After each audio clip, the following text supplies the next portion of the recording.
হায় হায় হায়, দুধের নহর হবে,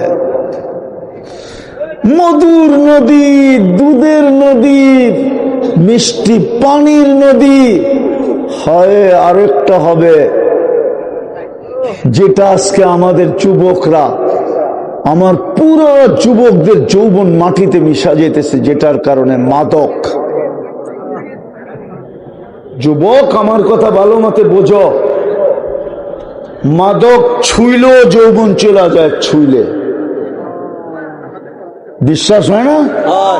আমার টাকা দিয়ে তোমাকে চেক করাবো, আর 1 মাস তোমাকে দিয়ে শুধু মাদক ছোঁয়াবো, আবার আমার টাকা দিয়ে টেস্ট করাবো। যদি রিপোর্ট পরিবর্তন না হলো, তোমার জুতা আমার গাল।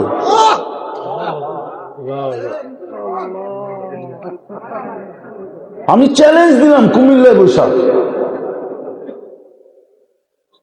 মাদক 100% লানত।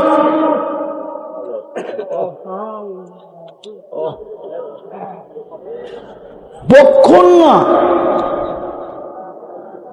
যে ক্যারি করে তারও যৌবন থাকে না, যে বিক্রি করে তারও যৌবন থাকে না, যেটার ব্যবসা করে ওরও যৌবন থাকে না। চ্যালেঞ্জ আমার সাথে, বাংলাদেশের যত বড় মহারথী হোক, যে মাদকের ব্যবসা করে, ডন হোক ডন, ওকে আমার টাকা দিয়ে দুনিয়ার যে কোনো হাসপাতালে বলবে আমি চেক করব, ইনশাআল্লাহ আমি সত্য হব যে ওর যৌবন পারফেক্ট না,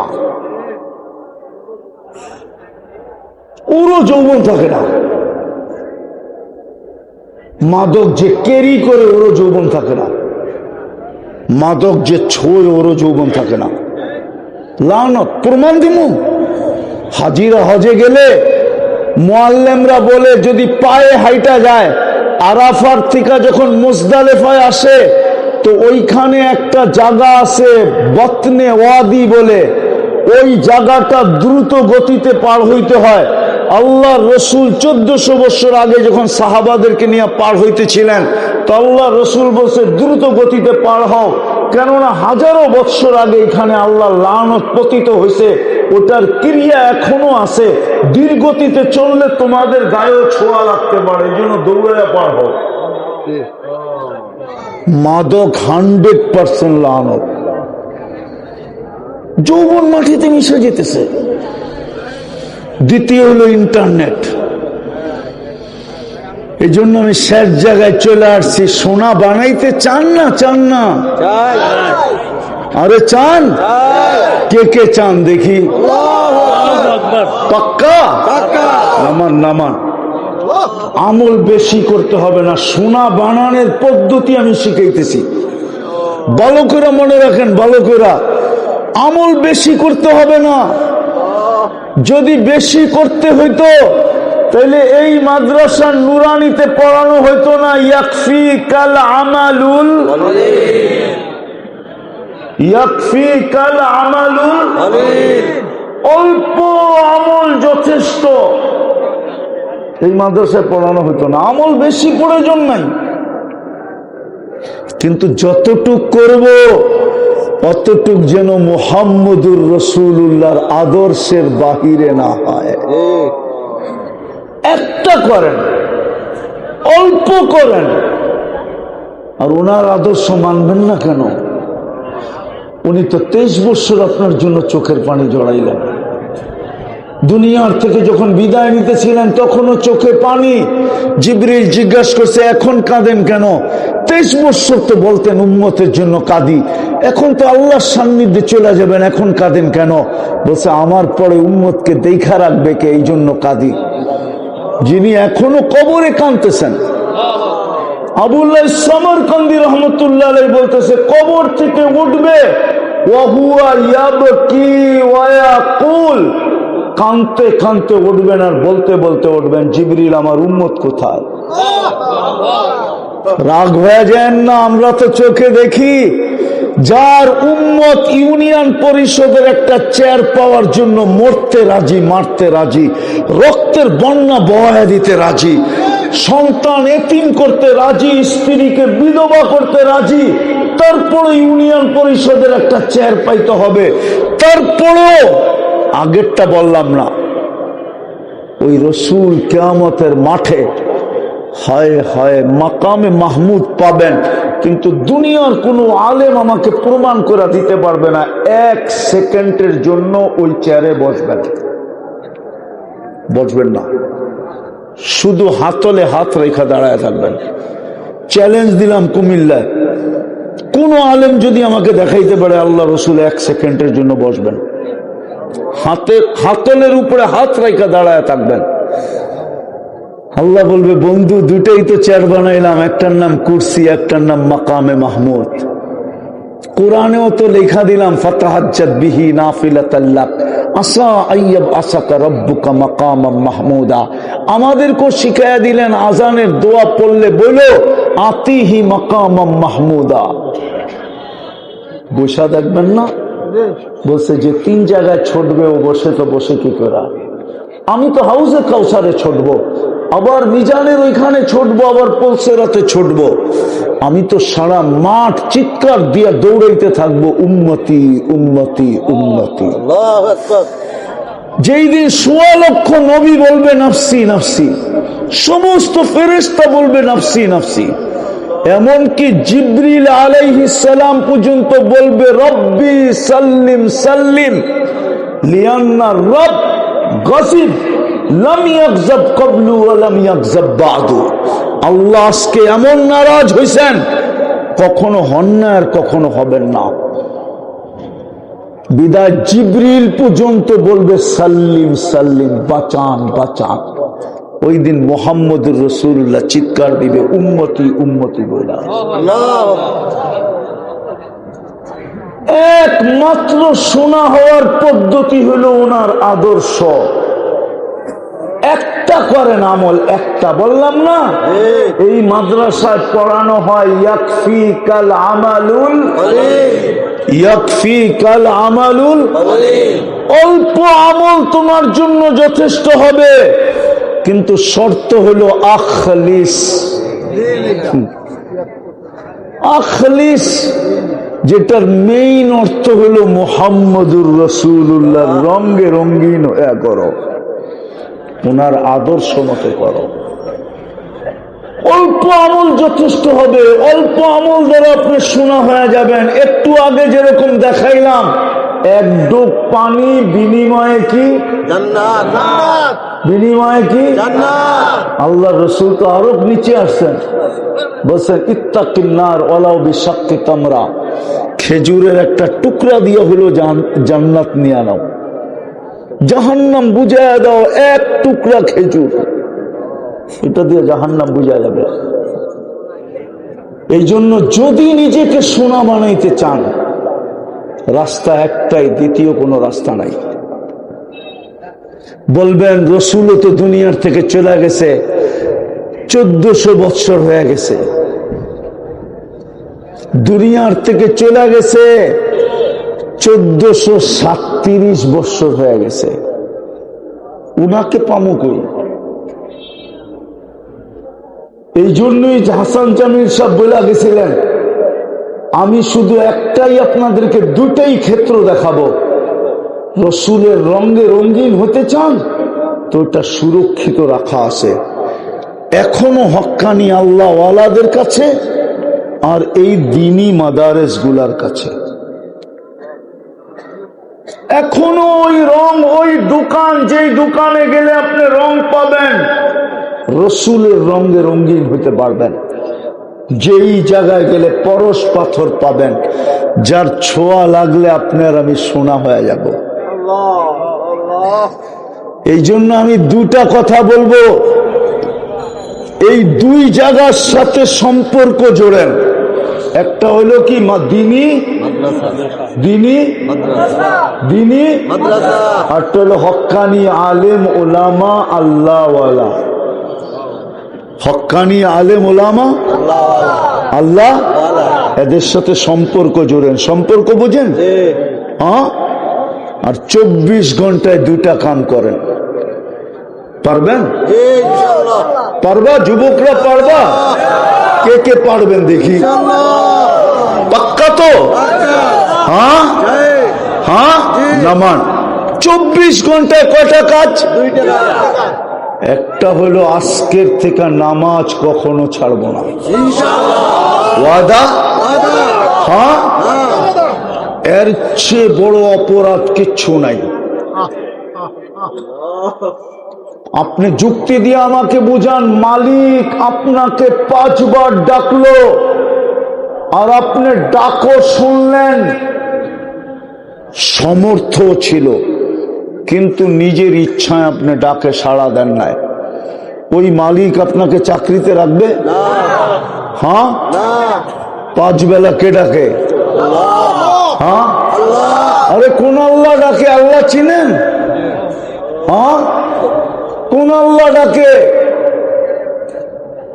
আমি তো অশিক্ষিত মানুষকে নিয়ে কাঁদি না, আমি তো আমার সমাজের শিক্ষিতদেরকে নিয়ে কাঁদি, যাদের কাছে শিক্ষা দীক্ষা আছে। ওরাও তো আজ পর্যন্ত আমি পাইলাম না যে 99 নামের অর্থ কোনোদিন নিবিড় ভাবে দেখছে। তাইলে তো বস্তু আল্লাহকে, আল্লাহ তো নিজের ডেফিনিশন দিছে। কোন সরকারি চাকরিজীবীকে জিজ্ঞেস করলে আপনি কি করেন, তো বলে সরকারি চাকরিজীবী।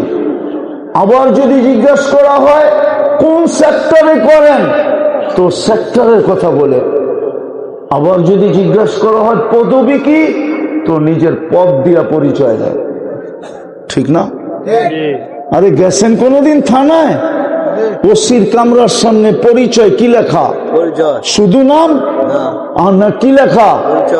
ওসি লেখা। ওসি, ওসির রুম, সেকেন্ড অফিসারের রুম, আয়ুর রুম। হায় হায় হায়, আল্লাহকে নিজের পরিচয় দেন না আল্লাহকে।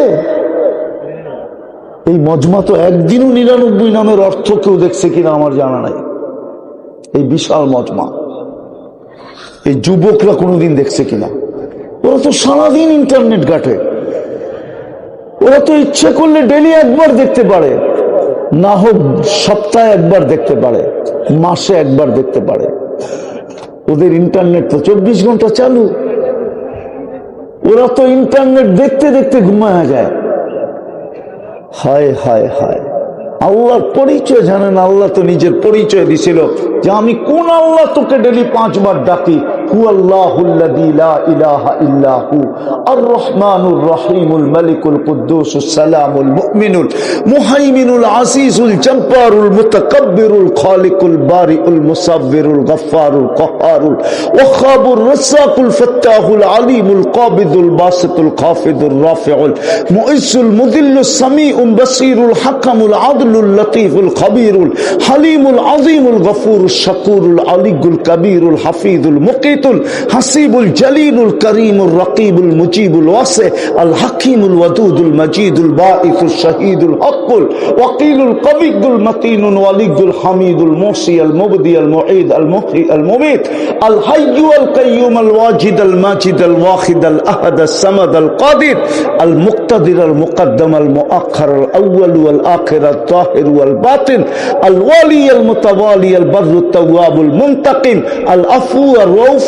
مالك الملك ذا الجلال والإكرام المقسط والجامع والغني والمغني المانع الدار النافع النور الهادي البديع والباقي الوارث والرشيد الصبور جل جلاله 99 পদের মালিক আল্লাহ ডাকে। সোনা বানানোর জন্য ডাকেন, নাইলে এই কথা কেন এই মাদ্রাসার মক্তবে পড়ালো হতো? মিফতাহুল জান্নাতিস সালাহ, নামাজ জান্নাতের চাবি। বুঝে গেল মসজিদে আসতেছে সোনা হয়ে গেছে, আল্লাহ কিনা ফেলছেন। যখন কিনা ফেলছেন তো ওর পাওনা হাতে দিবে না কেন? তো আল্লাহ বলে আয় জান্নাতের চাবি হাতে উঠায় দিব। সুবহানাল্লাহ। পারবেন 24 ঘন্টা এই কাজটা করতে? কি প্রথম কি 5 ওয়াক্ত? কে কে পারবে ওয়াদা কর? পাক্কা নামাজ। দ্বিতীয় কাজটা করতে হবে যেটা 24 ঘন্টায় পারবেন? যুবকরা তো হা বলে না, পারবা? বলবো যখনই ঘুমাইতে যাব আল্লাহর কাছে মাপ চায়া ঘুমাবো।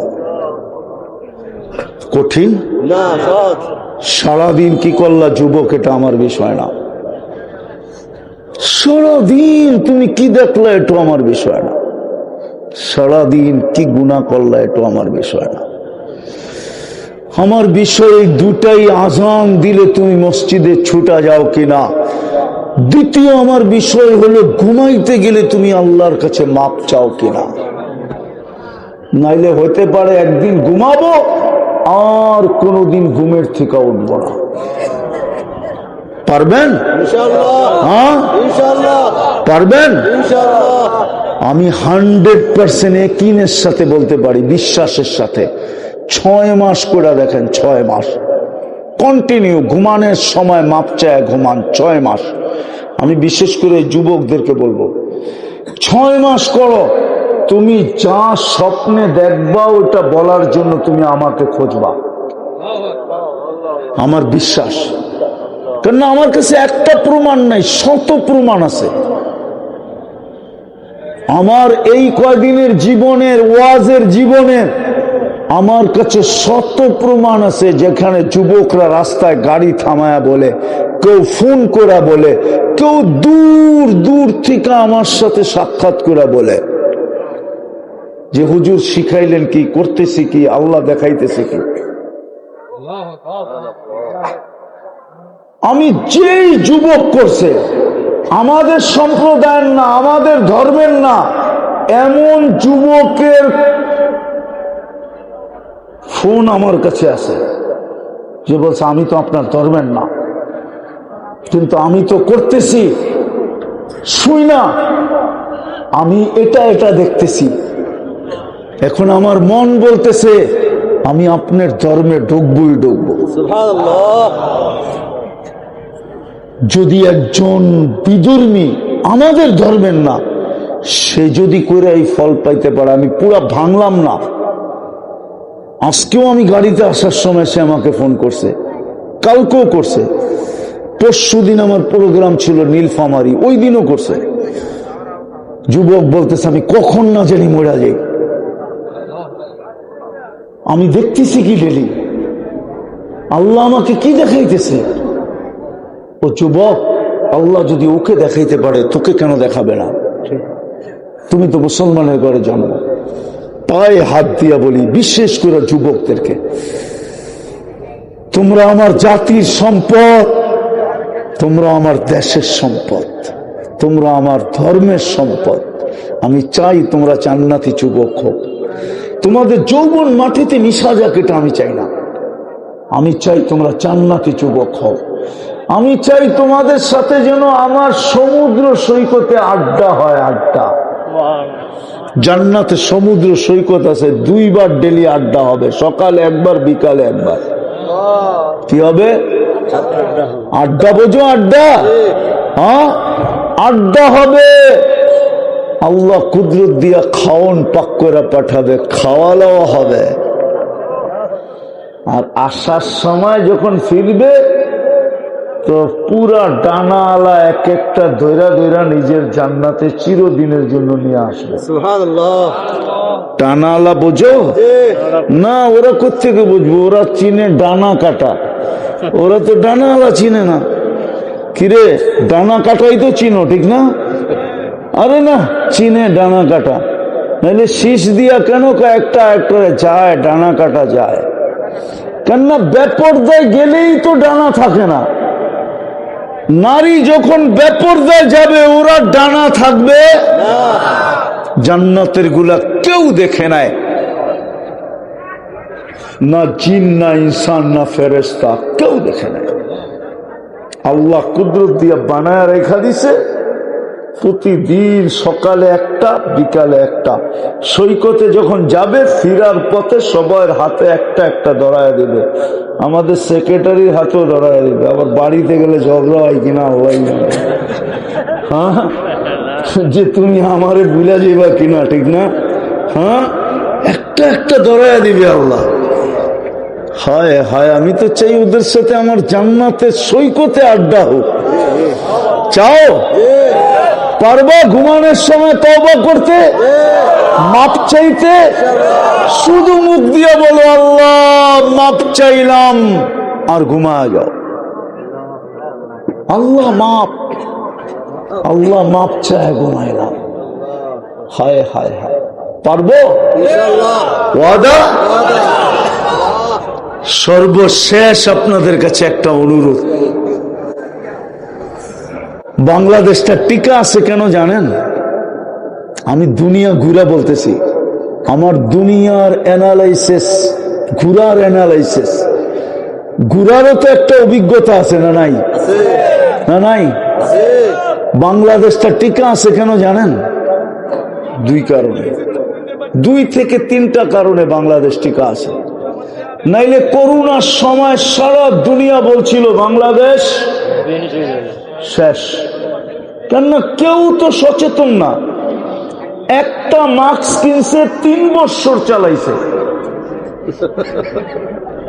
ওয়ান টাইম ইউজ, ঠিক না? লাগাইছিলেন মাস্ক? বললে কইতো এত বড় বড় টেলিভিশনে দেখা যায়, এটা নাকে দিয়া কোন দিক দিয়ে যাইব? নাকের ছিদ্র তো এত বড় না। দ্বিতীয় যদি বলতো সাংবাদিকরা মুখ দিয়ে যাইব, দুর্মিয়া সারাদিন পান সিগারেট বিড়ি খাই, কোন দিক দিয়ে যাইব? সারাদিনই তো চাবাইতে থাকি, ঠিক না? এই জন্য দুনিয়া বলছিল করোনার সময় শেষ। কিন্তু বাংলাদেশের মতো করোনা, আলহামদুলিল্লাহ সুম্মা আলহামদুলিল্লাহ, করোনায় যারা মারা গেছে ওদের দাফন কাফন বাংলাদেশের চেয়ে সুন্দরভাবে দুনিয়ার কোন দেশে হয় না। আর করোনা প্রতিরোধ করার ব্যাপারে WHO তে বাংলাদেশের নামটা 1 নম্বরে। উনি বিশ্বাস করতে চায় না। আপনি এখন সার্চ দেন, করোনা প্রতিরোধ করার ব্যাপারে বাংলাদেশের নামটা হলো 1 নম্বরে। সবচেয়ে সুন্দর প্রতিরোধ করছে বাংলাদেশে। এই রোজাই প্রথম 10 দিনে 9 বার ভূমিকম্প হয়েছে। কয়বার? প্রথম 10 দিনে, রোজার প্রথম 10 দিনে 9 বার ভূমিকম্প হয়েছে। কিন্তু বাংলাদেশ লড়ে চড়ে পড়ে না। আজ পর্যন্ত বাংলাদেশে ভূমিকম্পে কোনো বড় বিপর্যয় আসে নাই। এই মাত্রার ভূমিকম্প তুর্কিতে আসছিল, 1.5 লক্ষ লোক মারা গেছে, 7.8। এটা বাংলাদেশেও আসছিল, কিন্তু একজন মানুষ মারা গেছে, তাও নিজে ছাদের থেকে লাফ দিয়া পড়ছে ভয়ের ঠেলায়। আর কোনো মানুষ মারা যায় না। তুর্কিতে 1.5 লক্ষ লোক মারা গেছে, একটা শহর মাটিতে মিশে গেছে। আর বাংলাদেশে তো প্রতি বছরই 2-4-10 বার ফ্ল্যাগ উড়ায়। 10 নম্বর মহাবিপদ সংকেত। কেননা আবহাওয়াবিদদের কাছে 10-এর উপরে কোনো সংখ্যা নাই। আছে নাকি? এই 2 হুজুরে কি কয়? আছে? নাই? নাই। এই জন্যই তো ওরা লেখে মহাবিপদ সংকেত, মানে কিয়ামত। কিন্তু বাংলাদেশে প্রতি বছর 2-4 বার এই ফ্ল্যাগ উড়ানো হয়, কিন্তু কয়েকটা কলা গাছ ছাড়া আর কিচ্ছু পড়ে না। আলহামদুলিল্লাহ। এই দেশটা বেঁচে আছে কেমনে জানেন? খালি 3 কারণ। আমি গুড়া বলতেছি, আমার শিক্ষিত সমাজ, প্রশাসনিক সমাজ, আমার কর্ণধার সমাজ মানবে কি মানবে না আমি জানি না, কিন্তু আমার অ্যানালাইসিস হলো শুধু 3 কারণে। একটা হলো এই দেশের মতো ঘন মসজিদ দুনিয়ার কোনো দেশে নাই। সংখ্যায় বেশি আছে আমি মানি, কিন্তু এত অল্প জায়গায় এত মসজিদ দুনিয়ার কোথাও। আমি ইন্দোনেশিয়া চিনি, আপনার তো বেশি। ইন্দোনেশিয়া 33টা প্রদেশ। কয়টা? 33টা। আমি ইন্দোনেশিয়া এই পর্যন্ত 6 বার গেছি, 6 বার। আমি 33 প্রদেশ চিনি। 17,800 দ্বীপ। শুধু 55% দ্বীপে মানুষ থাকে, 45% দ্বীপ খালি পড়ে রয়েছে। আমাগো দেশে যারা দখল সকল করে না, আমার তো মনে চায় ওদেরকে বুদ্ধি দিতে, ইন্দোনেশিয়া যা, এইখানে কয়েক কাঠা শতাংশ আর কয়েক একর দখল করে কি পুরা দ্বীপ দখল করতে পারবি, যা ইন্দোনেশিয়া যা দখল কর, কেউ কিচ্ছু বলবে না। 17,800 দ্বীপ, 55% দ্বীপে মানুষ আছে, আটগুলাতে মানুষ নাই, খালি পড়ে আছে। মিডল থেকে এক মাথায় যেতে প্লেনে 6 ঘন্টা লাগে। আমি জাকার্তার থেকে জয়াপুরা গেছি 6 ঘন্টা, পাপুয়া গিনে। আমি সফর করে বলতেছি, ওই দেশে মসজিদের সংখ্যা আমাদের চেয়ে বেশি, কিন্তু এতটুক জায়গায় এত মসজিদ দুনিয়ার কোনো দেশে নাই। দ্বিতীয়, এতটুক দেশের ভিতরে যত মাদ্রাসা আছে দ্বীনি, দুনিয়ার কোনো দেশে নেই। প্রথম হলো মসজিদের কারণে, দ্বিতীয় হলো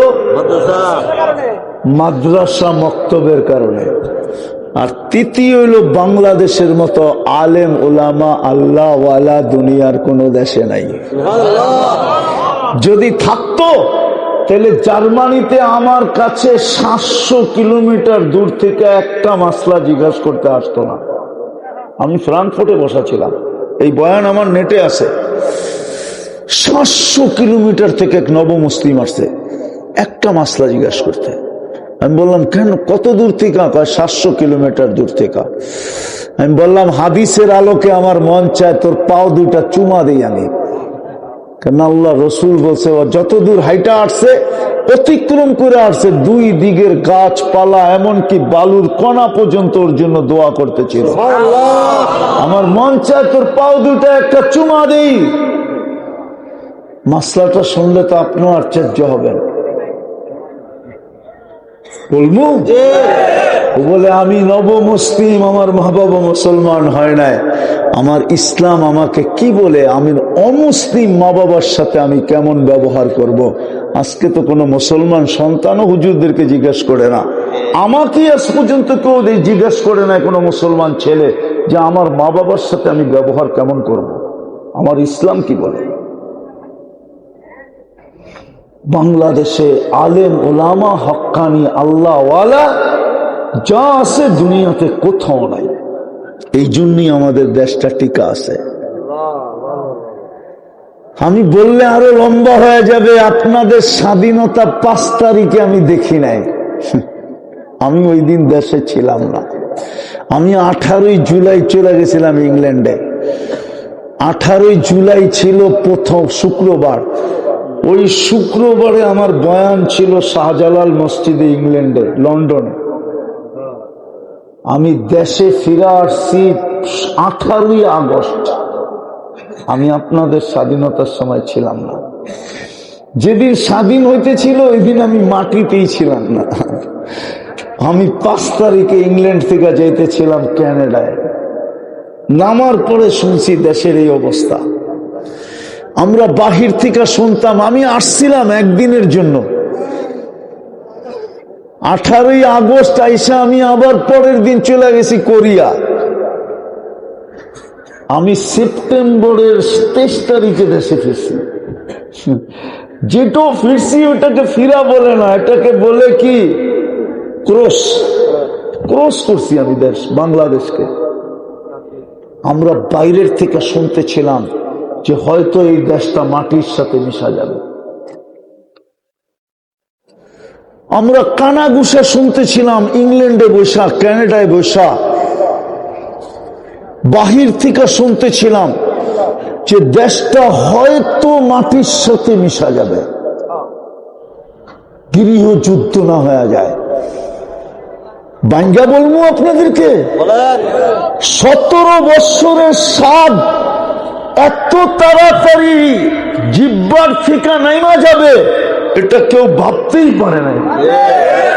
পারছে কেউ? আমি ইঙ্গিতে বলতেছি, ইঙ্গিতে বুঝানোর জন্য। ক্রিটিসাইজ আমার উদ্দেশ্য না, আমার বয়ানে কোনো ক্রিটিসাইজ নাই, বুঝানোর জন্য। আমরা বাহির থেকে, কারণ দেশের খবর পাইতেছিলাম না, পাগলের মতো তো ছিলাম। বিবি বাল বাচ্চা সন্তান আছে এখানে, আমি না বসে আছি ইংল্যান্ডে, তাতে কি পাগলের মতো ছিলাম। আর শুনতেছিলাম দেশটা মাটির সাথে মিশা না যায়, কিন্তু আমার একটা ভিতরে আত্মার বিশ্বাস ছিল সারা দুনিয়া ঘুরা যে আমার দেশ নড়বে চড়বে পড়বে না, আমার দেশে কোনো দিন বিপর্যয় হবে না। কেননা আমি শুধু এটা জানি না, আরেকটা জানি যেটা আমার কাছে বলার সময় নাই, স্বাস্থ্য আমাকে অনুমতি দেয় না। এই মাটির নিচে একটা আধ্যাত্মিক শক্তি আছে। কি আধ্যাত্মিক শক্তি? এই মাটি নিয়ে যে খেলে, মাটি হয়তো তাকে রান আউট করে, নাইলে বোল্ড আউট করে, আর না হলে ছক্কা মাইরা একবারে আউট করে।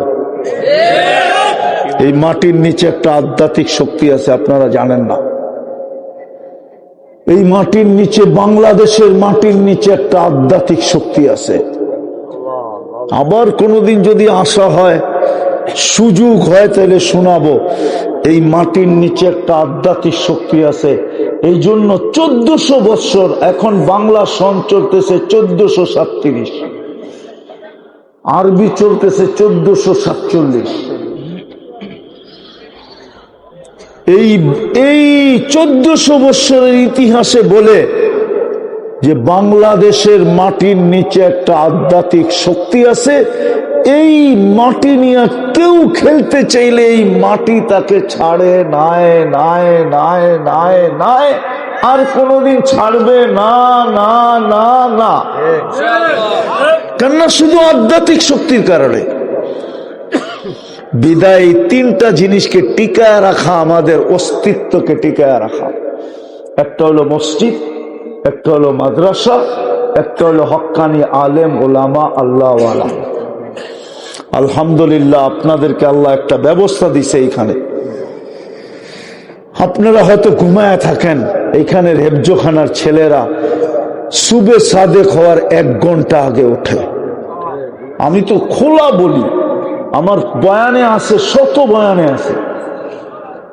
এই 40,000 হেফজোখানা বাংলাদেশে, 40,000 হেফজোখানার ছেলেরা সুবে সাদেক হওয়ার 1 ঘন্টা আগে উঠে লাল সবুজের পরিধিটাকে আগে সুরক্ষার, আধ্যাত্মিক সুরক্ষার চাদর দিয়া ঢাকে, তারপরে কোরআন পড়তে বসে।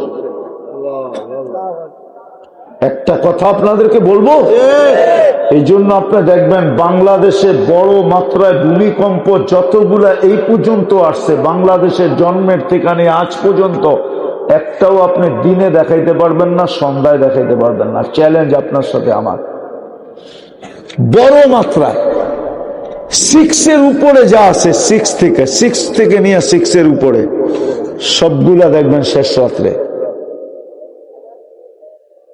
এটা আল্লাহর হিকমত যে 40,000 হেফজোখানার ছেলেরা ওঠুক আর লাল সবুজের পরিধিটাকে আধ্যাত্মিক সুরক্ষার চাদর দিয়া ঢাকুক, তারপরে আমি বড়টা পাঠাবো। এটা নাড়াবে চড়াবে কিন্তু ফালাবে না। আপনি একটা আমাকে দেখান। এই জন্য আমাদের দায়িত্ব এই তিনটাকে টিকায় রাখা। রাখবেন না বিরোধিতা করবেন? কে কে রাখবেন দেখি? পাক্কা? হ্যাঁ, তাইলে আপনাদের কাছে আমি অনুরোধ করব, মাদ্রাসাটার বয়স বলে পড়ায় 25 বছর, কিন্তু দেখলাম ততটুকু ক্লাসের দিক দিয়ে বাড়ে নাই, দাওরা পর্যন্ত হয়ে যাওয়ার কথা ছিল। আপনারা তো হাফেজকে পাগড়ি পড়াইলেন, এটাকে আমি ছোট মনে করতেছি না, কিন্তু উচিত ছিল একটা সংযোগ এই গ্রামের সাথে হয়ে গেছে, মক্কার সাথে, কিন্তু আরেকটা সংযোগ এই গ্রামের এখনো বাকি আছে, সেটা হলো মদিনার সাথে।